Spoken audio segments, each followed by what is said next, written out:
The story begins far from the chaos of battlefields and distant wars, in a place where silence has become both sanctuary and punishment. At the edge of an Arizona ranch, under a sky scorched by relentless sun, the land stretches into vast fields that hide memories Rambo has spent years trying to bury. The house he built stands quietly against the horizon, shaped more by resilience than comfort, and surrounded by fences that mark not ownership, but boundaries carved from trauma.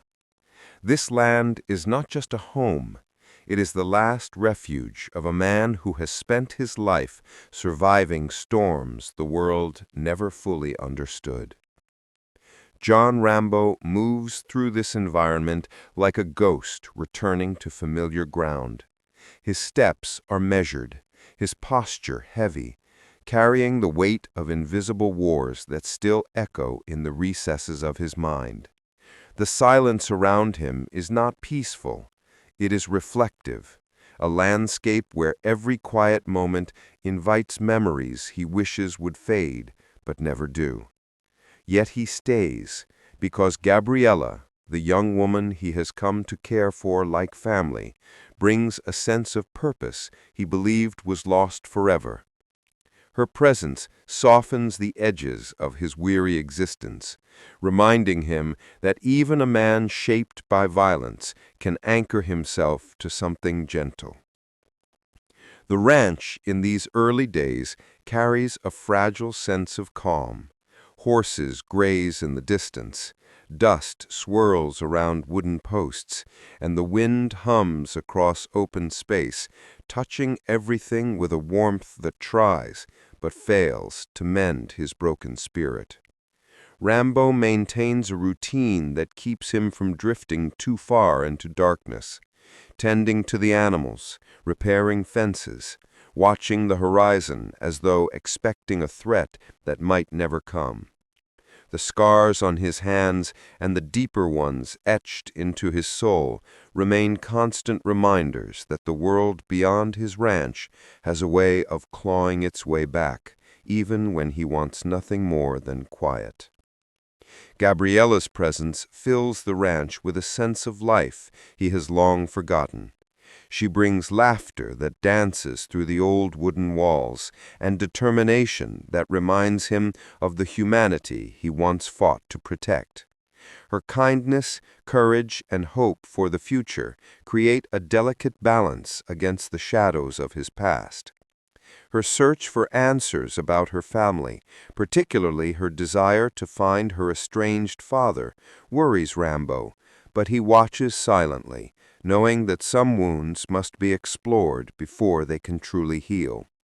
He tries to shield her without suffocating her spirit, although the world has taught him that innocence is fragile and hope can shatter without warning. The town nearby is quiet, but beneath its calm surface lies an undercurrent of hardship and forgotten struggles. Rambo observes the townspeople with respect and distance, offering help when necessary, but always keeping a protective barrier between himself and the world. He has lived too long in places where trust is a weapon easily turned against the one who offers it. Yet Gabriella moves through this world with a lightness he admires, speaking to neighbors, helping friends, building connections Rambo cannot replicate. Through her, the ranch becomes more than a hiding place. It becomes a final attempt at living a life not defined by the horrors he once faced. But peace is always temporary in the life of a man like Rambo. Beneath his quiet exterior, storms gather in the form of memories, flashbacks that strike without warning, shadows of faces lost, screams swallowed by distant jungles and deserts. He fights these memories with routine, with work, with sheer force of will, but they lurk in the corners of his mind. They do not control him, but they haunt him, reminding him that even in isolation, the past is relentless. Still, he plays the role of protector for Gabriella, believing that if he can guide her, shield her, and offer her a stable life, he might finally silence the echoes that follow him. The turning point begins subtly. Gabriella's curiosity about her father deepens, becoming a weight she carries with growing intensity. She seeks information through friends, online sources, and fragments of her mother's memories. Rambo notices her distant stares, the way her eyes linger on old photographs, her increasing desire to understand the man who abandoned her. He senses danger in this quest, not because the truth alone is harmful, but because the world she wants to step into is darker than she imagines. He warns her gently through his protective presence, hoping she will see the risks without him needing to voice them. As she delves deeper, a pattern emerges. Coordinates, conversations, whispers about Tijuana, and names tied to a place where hope erodes into survival. Rambo watches her navigate these clues until the day she confronts him with her desire to cross the border and face her father. He feels an old storm rising inside him, a familiar friction between his desire to protect and his understanding that some battles must be fought alone. He sees in her eyes not rebellion, but longing, a need to fill a void that has shaped her entire life. But his instincts, forged through years of violence and betrayal, sharpen at the thought of her entering territory controlled by men who thrive on cruelty. When he attempts to steer her away, she sees it as fear rather than love. Her determination crystallizes into a choice he cannot change. The tension between them grows, not through anger, but through heartbreak. The fear of losing someone precious in a world where loss has been Rambo's closest companion. He senses that the road ahead is steeped in danger, yet he is powerless to stop her from seeking answers she believes she cannot live without. The moment she leaves the ranch, the wind shifts, carrying an uneasy stillness across the land. He watches the dust trail her car leaves behind, feeling a familiar dread tighten in his chest. He returns to the house, walking through rooms that suddenly feel too quiet, too empty. He replays memories of her laughter, the brightness she brought, and the unspoken bond they shared. For a man who has lived through countless battles, loss is the only enemy he fears. As night falls, he senses something broken in the balance of his world, a crack that widens with every hour she remains away. Gabriella's journey into Tijuana begins with hope, but quickly unravels into a descent through streets layered with danger. The city, vibrant yet unforgiving, pulses with life that hide traps for the unsuspecting. She finds her father, but the encounter is not the reunion she imagined. Instead, she faces rejection sharper than any blade, a truth that crushes her spirit and leaves her vulnerable in a world where predators thrive on emotional weakness. What follows becomes the spark that ignites the descent into tragedy, as Gabriella is noticed by men who see innocence not as something to respect, but as something to exploit. Back at the ranch, Rambo feels the shift before news arrives. Sleep evades him, and the silence becomes suffocating.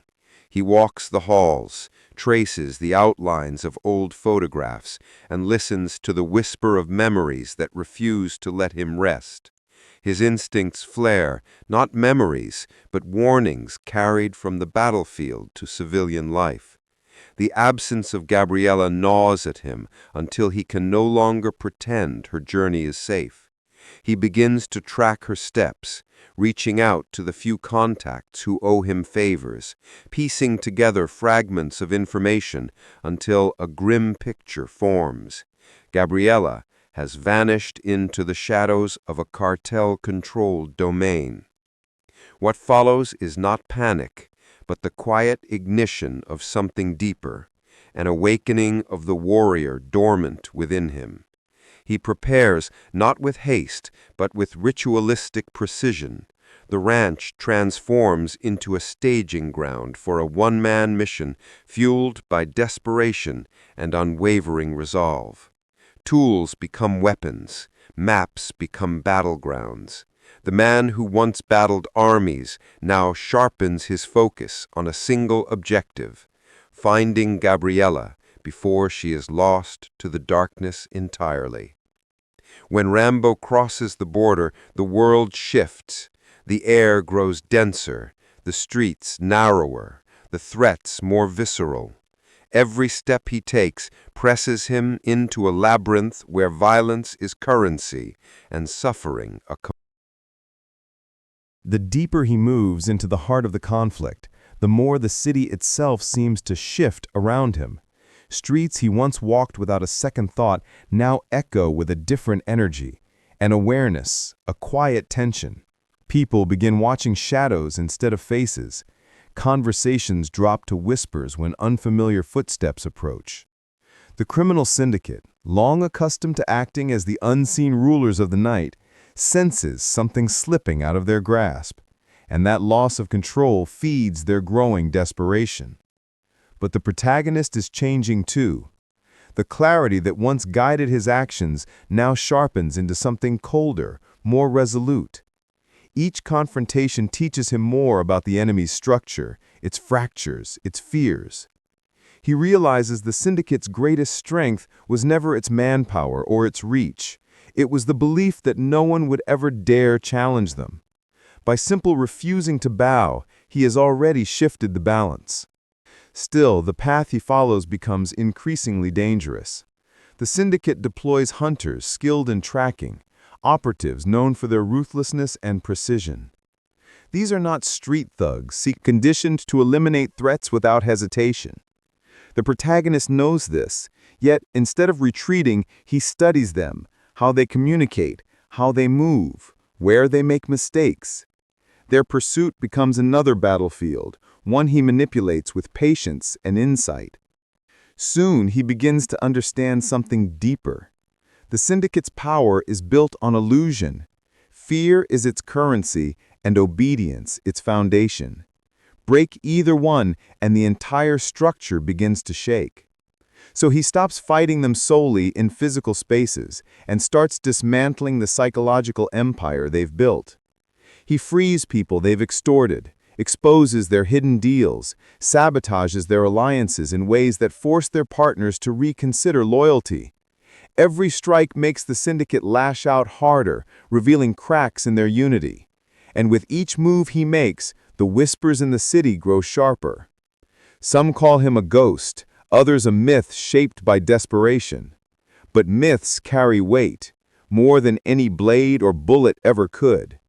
His existence becomes a symbol, and symbols are impossible to kill. But beneath the rising legend, a quiet truth begins to settle within him. This war he started is no longer about the singular injustice that once ignited his fury. It has become a confrontation with the very idea of domination, of those who believe they can shape the world through fear. The protagonist realizes he is not fighting for the city, he is fighting with it. Every step he takes is reflected in the eyes of people who dare, for the first time in years, to imagine a life without oppression. But victory does not come without cost. The syndicate's retaliation grows ferocious. They strike at the innocent, hoping to draw him out through cruelty. They manipulate officials, turn institutions against themselves, and spread misinformation to paint him as the menace disrupting public order. They know they cannot defeat him through combat alone. They must erode the faith the city has begun placing in him. And this forces him to confront his greatest conflict, not with the enemy, but within himself. If he becomes the monster they describe, if he responds to brutality with unchecked destruction, then he will only validate their narrative. But if he hesitates, if he allows compassion to temper his actions, He risks becoming vulnerable to their relentless assault. This internal struggle shapes his next evolution. He starts planning not just for confrontation, but for transformation. He builds networks of allies, people who have suffered, people who refuse to remain silent, people who begin to see him not as a savior, but as a catalyst for collective strength. With them, he cultivates movement, coordination, resistance. The syndicate can hunt a man, but it cannot hunt an idea. Slowly, almost imperceptibly, he becomes something larger than himself. He becomes a mirror, reflecting the syndicate's corruption back at them, exposing the fragility of their empire. Their fears, once buried beneath violence and wealth, begin to surface. Their leaders grow paranoid. Their once confident operations collapse under the weight of uncertainty. And he watches this unfold with a grim understanding that the endgame is approaching. Because now, both sides know the truth. This conflict will not be settled by intimidation, nor by myth, nor by whispers that travel through dark alleyways. It will end when one force breaks completely. Either the protagonists' resolve or the syndicate's grip on the city. And as he prepares for the final confrontation, he feels no fear, only clarity. Only the fierce, unwavering knowledge that his fight has become a symbol too powerful to extinguish. The city breathes differently now. Its nights are no longer ruled by silence. They pulse with possibility.